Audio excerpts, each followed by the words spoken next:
BC's Sunshine Coast has faced increasingly severe droughts, pushing the area at times into stage 4 water restrictions. That's the highest level. It's prompting a massive infrastructure response and renewed calls for climate resilience in smaller communities. To shed light on how the area has responded and what's at stake, we're joined now by Mayor of Gibbons, British Columbia, Silas White. Mayor White, good to have you with us. Good to be here this morning from Gibsons, BC. When these droughts enter stage 4 on the Sunshine Coast, can you describe for us what kind of effect does it have on the people in your town? Well, first, I want to be clear that our town is not reaching stage 4. We're talking about the rest of the Sunshine Coast.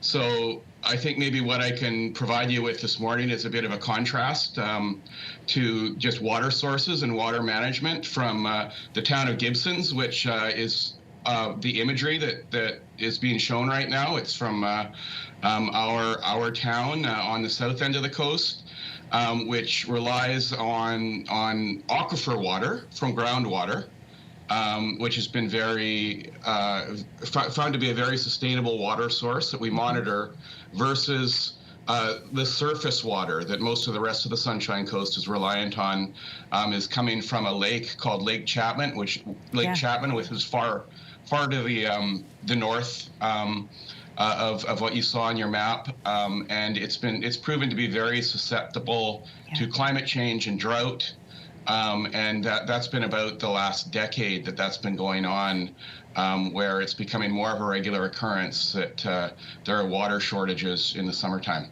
I'm glad that you made those clarifications for us, not only on your town and what people there are experiencing, but on the photos as well.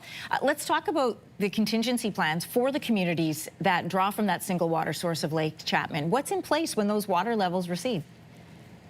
Well, what is in place? I mean, there's a lot of discussion coming in to come in place too. Is a reservoir is being planned for that water source up at Chapman Lake, and in addition to that, we are able to supplement and help out those water sources from the town of Gibsons with our water source from an aquifer.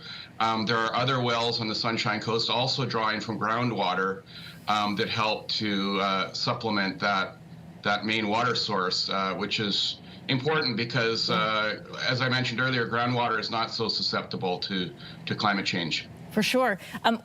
When the people in that community are experiencing the kind of water levels receding that you're describing for us, what does that do to small businesses? What does that do to ongoing town operations? I would say I'll focus on small businesses and residents. I think probably the greatest concerns that residents on the Sunshine Coast bring forward is they are asked to draw back on their own gardening, which is a main, a very, very important activity for people in that time of year. And people increasingly rely on, especially when we're looking at fluctuation of grocery prices, gardening for food at that time of year. And of course, beyond that, our local farms, as local businesses, are probably affected the most by water restrictions in the area. You know, there's people across the country who are just learning about this situation over on the West Coast for the first time. What are some of the solutions that they're either looking at trying or perhaps need to implement? Well, I think, a solution that the town of Gibsons is really interested in implementing is we have fortunately been focusing on our natural assets, which is our aquifer for water.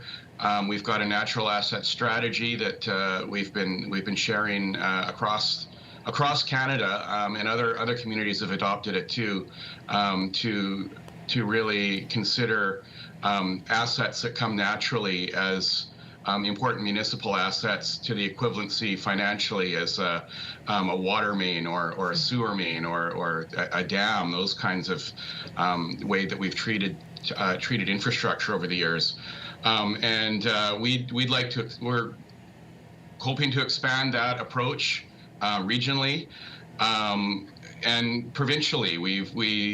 There's opportunity for cooperation with the provincial government through legislation called the Water Sustainability Act, which really focuses on sustainable management of our watersheds We feel we can co-manage groundwater in a way that can be shared around the Sunshine Coast and can avoid these water restrictions in the Gibsons area particularly.